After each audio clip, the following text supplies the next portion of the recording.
mass migrations of Christians to Britain from countries like Poland and Romania have helped stem the decline in appearances in Sunday church. How do you see about this? Well, it is true that lots of people have come from Eastern Europe and from Nigeria and also Asia. And the Africans particularly see they're moving back to the UK as a way in which they are modern-day missionaries back to the people who took Christianity to them, because they've seen a decline in the church. But if you think about Romania and Poland and all the people who've come from there, I would say, yes, it has stemmed the decline in attendances, but only in certain denominations like Roman Catholics. Do you get any Romanian, East European countries visitors to your church? Or no? No, we don't. No. I have worked closely with people from Nigeria, but that's because I'm looking for God's direction about growth and revival in the church. And they come with a passion and with an understanding of the Bible that I want to catch so that I can bring it back here so the church here will grow. Very good. What are you trying to, well, obviously you're trying to achieve the influx in numbers coming to the church, but what else are you trying to achieve? I'm not looking for influx in numbers. Ah, that surprised you, didn't it? What I'm looking for is depth in faith. Because what I've found is that coming back into the church after quite a long time in industry and in business, is that people, their faith tends to be, I'm Church of England, I'm Roman Catholic, I'm Baptist or whatever. But if I ask them a question about, but what does that mean in practice? I don't think they necessarily understand or be able to explain about important things that we believe. And so I'm really interested in looking for depth. And when we have depth and we have understanding of the key principles of Christian life, then I believe the growth will come automatically. Because Christianity's, the whole core of Christianity is to love God first and your neighbour as yourself. That's the core. Love thy neighbour in the Old Testament.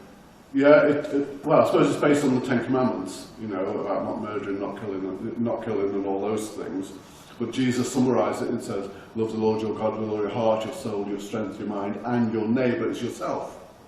Now, if we can put that into practice in our daily lives, then people will be drawn to Christianity, to Jesus, because we will be people who will be full of love, we wouldn't be judgmental, we will be open, we will be full of light. Because the Bible says that we're called to be salt. You know, and the issue about being salt is that if you have a dinner and you've got no salt on it, it can be tasteless. And the idea is that Christians bring salt and taste and purpose and understanding to the world. But also another interesting thing about salt is that it's also an antiseptic if you have a wound. So if people are hurting or people need some support or love, Christians should be there to come alongside people and help them with that. And so this is why I'm interested in depth, because then we'll have the growth. Very good, that's great. How do you feel about fresh expressions, which are messy, so-called messy churches, pub churches, cafe churches, even street churches or mission-minded churches? Do you have any strong feeling about them? I do. Before I came here, I was a pioneer priest in Derbyshire. Which is a pioneer priest is a fresh expression priest. And my job was to think outside the box. And Messy Church is part of that. You know, Messy Church is where we open the building up, we have crafts, Bible stories, singing and food on a theme. So the one I'm preparing for this week is about heaven. And how do we get to heaven, and what's the difference between heaven, what's the difference between hell, what's the difference between love, what's the difference between light and dark and evil. But we do it in a fun way, and it's tailored specifically to families.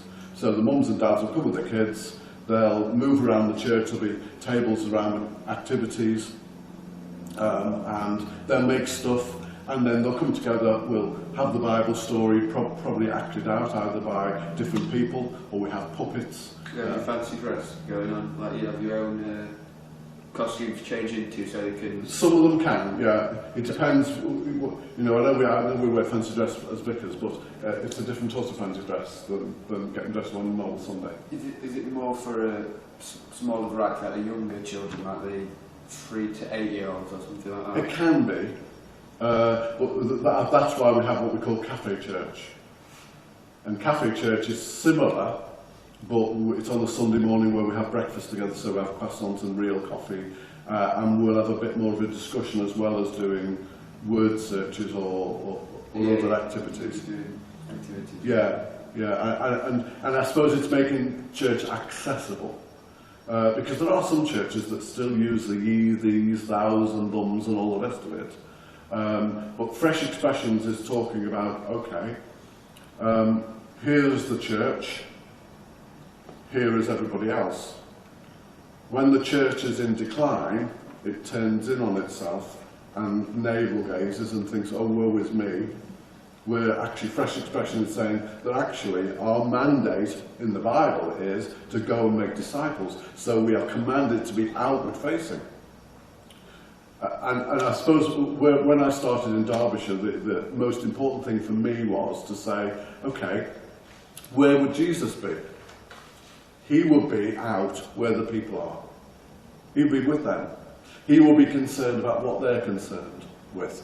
So as a priest here, I'm involved with the town council, with the neighbourhood plan, where we're looking at, they're building new houses. Have we got the infrastructure in place for the doctors and for the schools and all those sort of things? It's what people are worried about. You know, they're worried about, is somebody going to build a massive 3-storey house next to their bungalow? You know, so I'm involved in all that sort of thing. We have a community coffee shop, if you like, a lunch club called Wednesday Warmers, which is once a month. And we have older people, we have people from the mums and toddlers group and Shore Stars, and they come in once a month and we have lunch together. There's no heavy Christianity, there's no pushing, we're just serving and loving them. On a Monday morning we have what we call a gathering place, which is mums and toddlers. And we take the pews out in this church, and in this empty section in the middle, we have, I suppose when you went to school, when you were bouncing around as a little kid, you had those mats that you used to do your exercise on. Oh, gymnastics. Yeah, well we have those mats which interlock with Velcro, with an edging on and climbing bits. So the kids are all bouncing around in the middle of the church, while the mums and dads are at the back, having a cup of coffee, talking, because actually some of them, particularly women when they've had a baby, can become lonely, and that they are overwhelmed if the parents for the first time with all the new things they've got to learn. They don't know whether they're doing it right or wrong. They can talk to each other, they can support one another. So Fresh Expressions for me is being where they're at and trying to come alongside, and who knows, they might be more interested to find out why we're doing it. Mainly it's a good family experience for everyone. That bonds families, keeps people together as well, doesn't it? So. Of course it does. We also have Boys and Girls Brigade. Some of our leaders used to be involved in the Scouts and the Cubs and all the rest of it, but because of the move away from anything to do with God, they found it a little bit difficult. So we've founded Boys and Girls Brigade, which is definitely Christian founded, but very similar to the sort of things that they do in the Cubs and the Scouts. So we're reaching out to some of the older ones as well. Oh, very good. What are the wells of salvation? What are the wells of salvation? The wells of salvation. The original well of salvation was Jesus coming into the world to set us free from darkness and evil. If you go back to right at the very beginning, God created the heavens and the earth in 7 days and created Adam and Eve. Everything was perfect. And it says in the Bible that Adam and Eve walked in the cool of the day with God. It was perfect. Perfect relationship, perfect love, no anxiety, no pressure, no...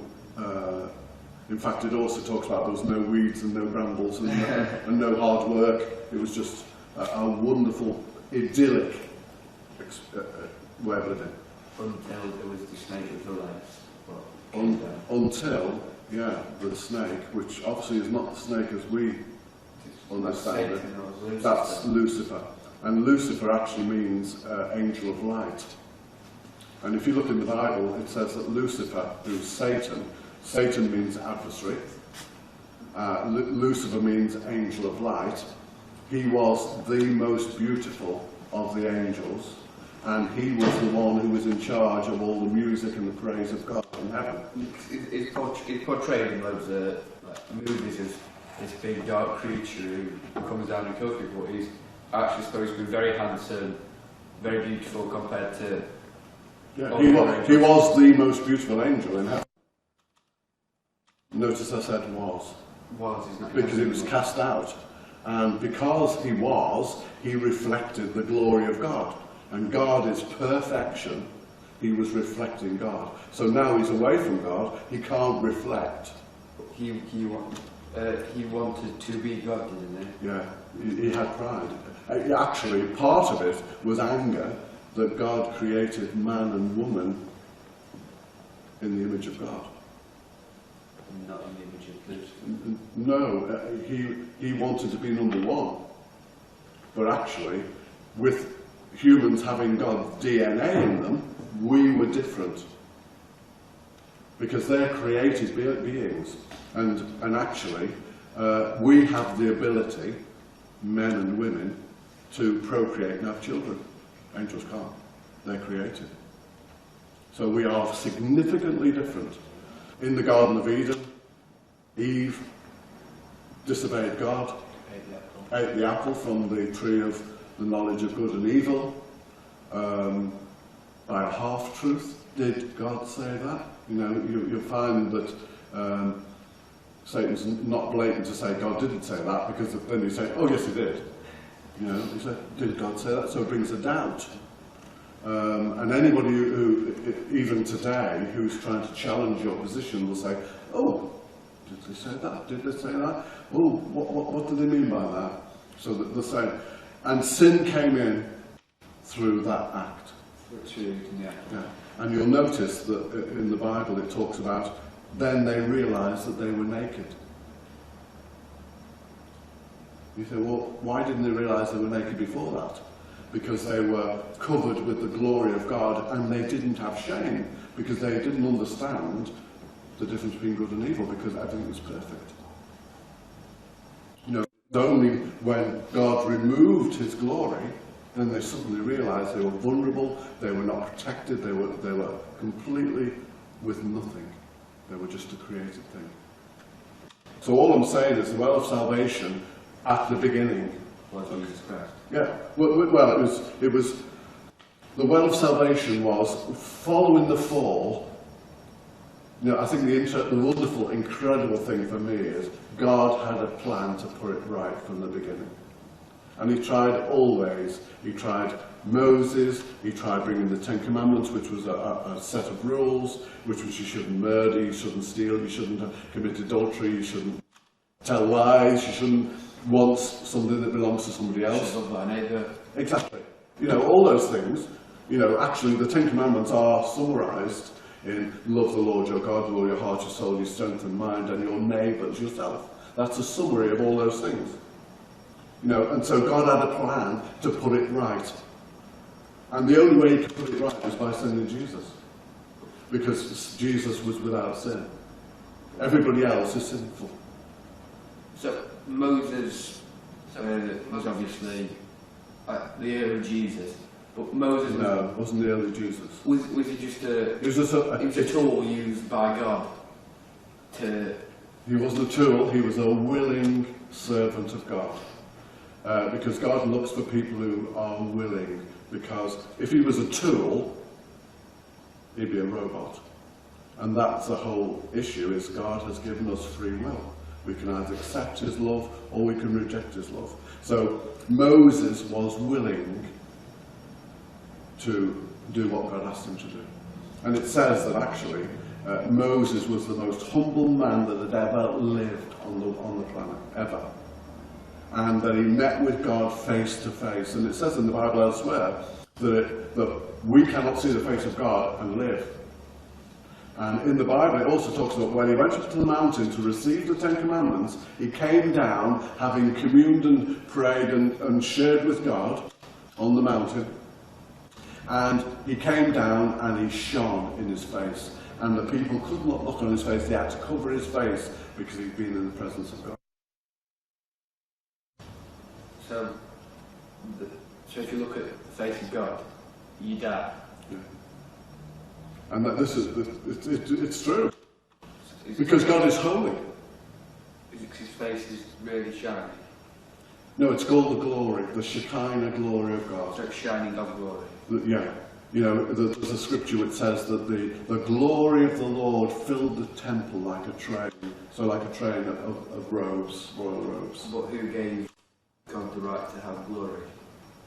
God is glory. He has no... The thing is, don't forget, rights are a human concept. And rights are a concept that come in because people say, well, I want something, he's not going to let me have it, so I'm going to exercise my rights. No, God is. You know, I remember when I was flying to New York and I was looking out the window and I could see from the window of the plane how small everything was. You know, there was these little tiny cars and these little tiny houses, and I couldn't see the people because they were so small. And then I was looking at some photographs of the Hubble telescope, and there it showed a photograph back towards Earth, and it was tiny. It was tiny. And the astronomers have actually shown that there are millions of galaxies. So the thing for me as a Christian is that God loves you and me, and we're not even a speck on a speck of a speck. Now that is incredible. That is beyond understanding. And that's why, you know, I'm not arrogant enough to say that I know everything. I'm not arrogant enough to say that I want to know everything. I just think how incredible that this God who is so beyond my comprehension loves me. And the well of salvation here, for example in Tuxford, I'm coming back to your question. You didn't think I was, did you? The well of salvation here came when monks came from the northeast, from Durham. They went to the Minster at Southall. And they were sent out as fresh expression missionaries to start new churches. And they came here and they set up a little chapel called the Chapel of Ease, where travellers over the ford could get food, lodging, medical assistance and a little place if they needed comfort and prayer.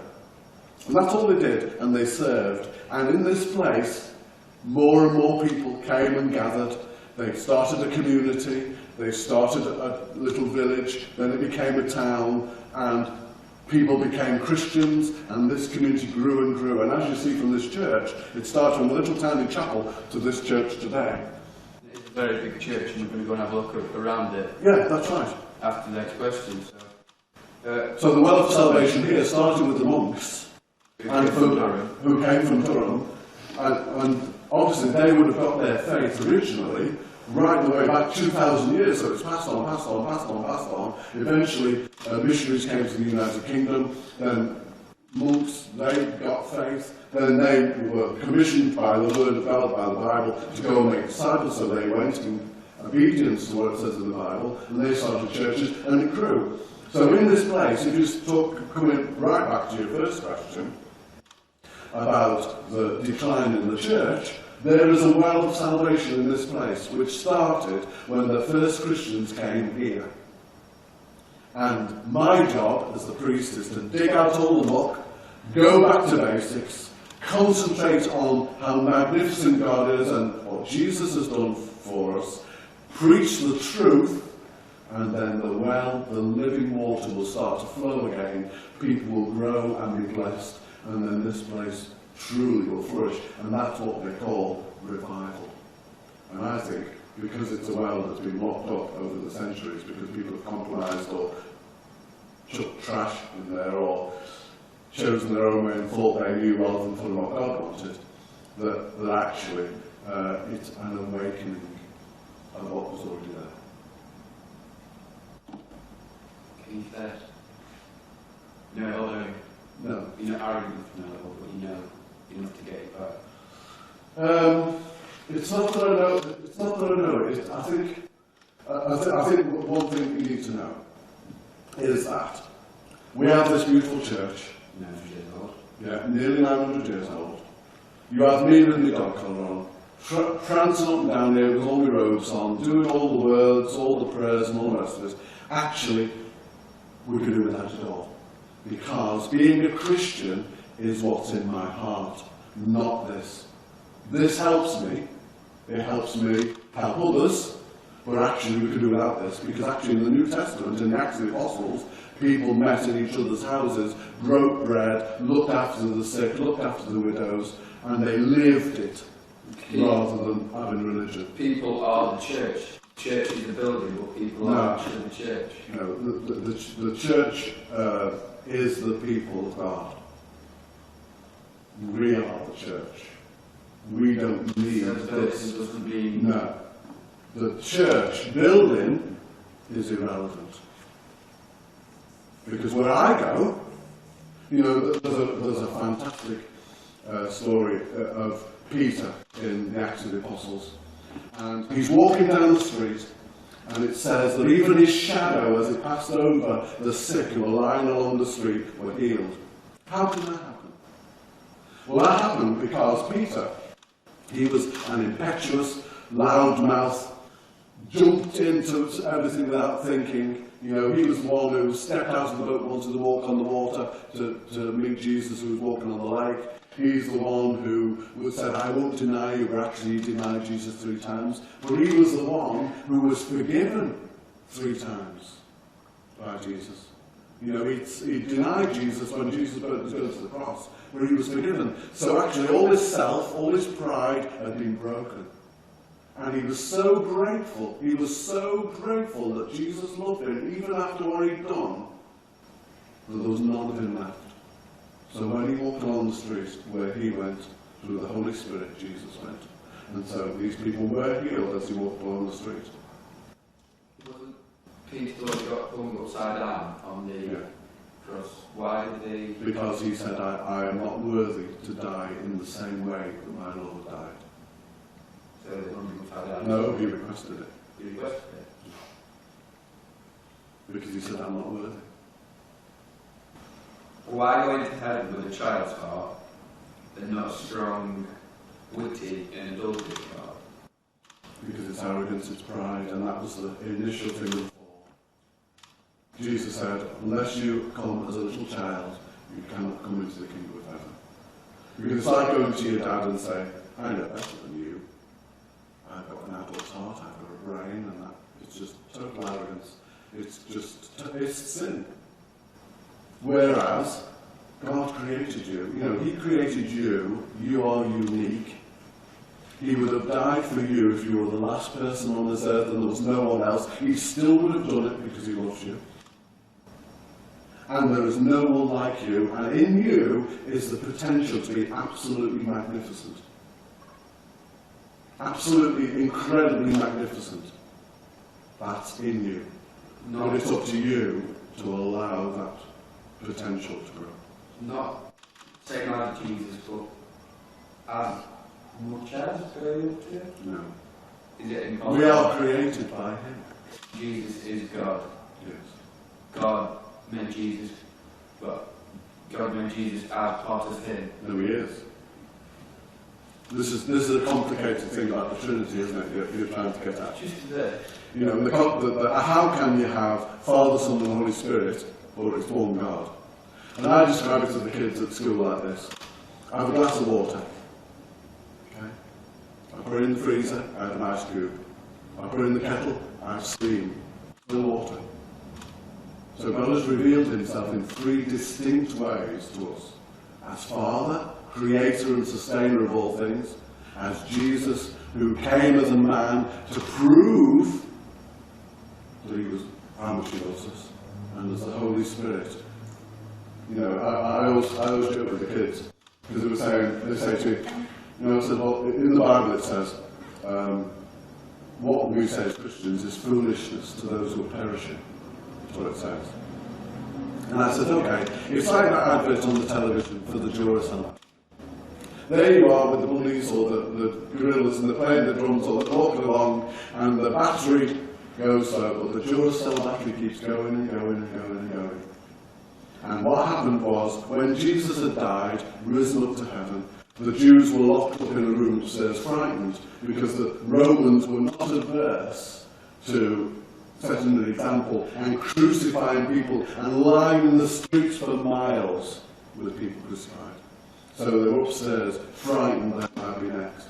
But Jesus said, don't worry, I will send the Holy Spirit. And that's, if you like, the Holy Spirit is God's presence in our heart. And suddenly, in the locked room, there's a mighty wind. And that's important because in Genesis it says that the Spirit of the Sovereign Lord moved across the face of the waters. And that in Hebrew is ruach. And you see the way I went, because it's the breath of God. And the wind, the breath of God, came into that locked room, and then flames of fire, like tongues of fire on top of their heads. And they suddenly started to speak in other languages they'd never learned, rushed out, these timid, terrified people, rushed out into the street, started preaching the gospel to all these people, because at the time of Passover, Pentecost is 50 days after Easter, which is their Passover. And they burst out, and in Jerusalem was full of people from all over the known world speaking English. And they were saying, what's going on? I can hear people proclaiming about the glory of God and about this Jesus. And they're common Galileans. You know, they were saying, they're thickos. They're like saying, the people from Liverpool who, how can they understand? They've never been to college, they're not rabbis. You know, where I can hear them speaking in different languages, and that's one of the ways in which God preached the gospel through ordinary people.